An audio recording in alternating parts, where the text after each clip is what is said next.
When they told me that I had cancer, I never thought I would ever hear those words come from a doctor's mouth. Did I ever think I or anyone in my family would get breast cancer? Never. Never talked about it, never thought about it. Even though my dad had cancer, my mom is a breast cancer survivor, things like that just didn't happen to me.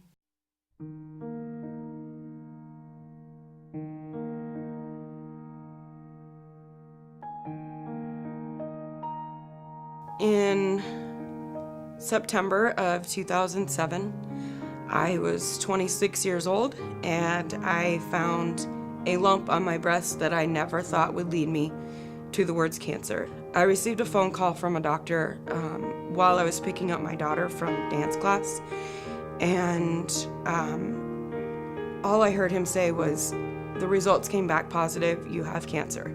And anything else that came out of his mouth might as well have been French, which I don't speak.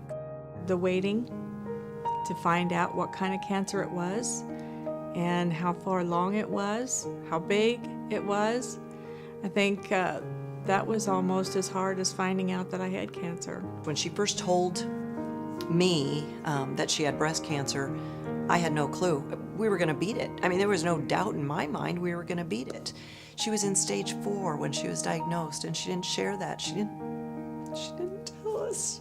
The most difficult one to tell was my daughter, because I did not get to tell her to her face. I had to tell her over the phone because she lives out of town. It was just the year before that I'd had to tell her about her dad having cancer. So it was just like giving her a double blow. I had no idea what to expect. I had no idea what to feel. And everything that was going through me I felt dizzy and confused and mad and any emotion that you can think of. Whenever I would look in a mirror, before, I always knew who I was, where I was going, and what I was doing. After I was diagnosed, I would look at my reflection and I no longer knew who was looking back at me. I didn't know what the future held for me, and it was almost like I was looking at a stranger.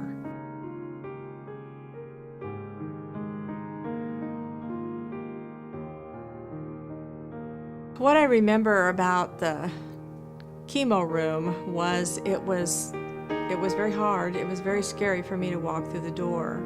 The very first time I was by myself, and I did not want to take that first step in there. And I remember when I walked in, I just barely sat on the chair because I didn't want to have to sit in those chairs. But the nurses made me feel very comfortable.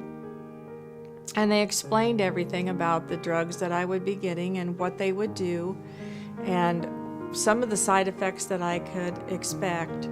After all the normal stuff that you hear about as far as the nausea and tiredness and weakness and all of that, the number one thing I remember about chemotherapy is everybody else that was sitting in those chairs next to me.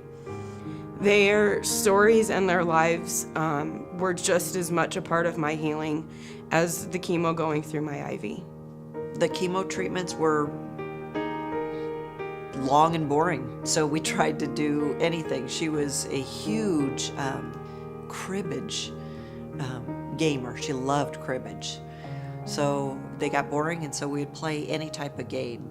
When the doctor came back and said that everything was working and that the numbers were good, it took a little convincing. It's really hard to believe them because there's just that little thing in the back of your mind that it's kind of like, are you really sure you got it? I did finally believe it, and I was overjoyed. It was kind of like, I really am going to make it. They gave me hope. Around the last couple chemotherapy treatments that I went through, the first time I got really excited and was telling all my friends and family, I've got 2 treatments left and I'll be done with this. And, I felt sort of like I could just move on with my life and move past this. And about a year and a half after what I thought would be my final treatments, my markers rose again, and they told me that I had cancer again. And it was very difficult. And by the time I got done with those last treatments, my second time, I just said, thank you, God, for allowing me to have just one more day and one more chance to spend my life here on earth. The whole time in chemo, I just knew we were going to beat it. And we did at one point in time. It was gone. They said it was 100% gone and that she only had I think the numbers were 98% or 95% that it would ever come back. And it wasn't but a few months and it was back. And I think at that point in time she knew, she pretty much knew.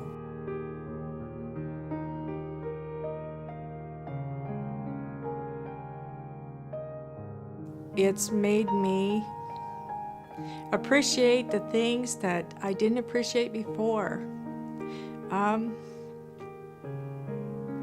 Like when the phone rings and I pick it up and my daughter's voice is on the other side saying, "Hola, Mom, what are you doing?" or "How are you?" And I can actually tell her I'm well. My first Christmas, after I'd been diagnosed, I was still in the middle of my treatments, and I remember waking up Christmas morning trying to open presents with everyone, and I passed out on the couch because I couldn't even stay awake long enough to enjoy it. And now every Christmas morning it's so exciting because I get to stay awake the whole time and I enjoy every minute of it. There's this country song out right now that talks about if heaven weren't so far away. And I think about that so often. I think about, why isn't it possible for me to just see her? Just go see her one day, if heaven weren't so far away. Maybe we could just make that trip and go back and see them one more time.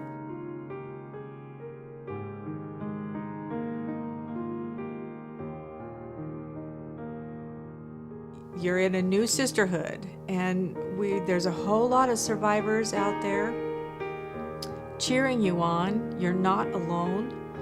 And if you need something from a survivor, all you have to do is call, because we're out there and we're there for you. I hope that my story helps anybody else that's going through it to know that it's not the end, and it's not even close to it. It's the beginning of a chapter of your life that you had no idea was coming, and is going to be one of the fullest and most life-changing chapters you will ever experience. My name is Nita Totten, and I'm a breast cancer survivor. I'm Stephanie McCorkle, and I'm a survivor.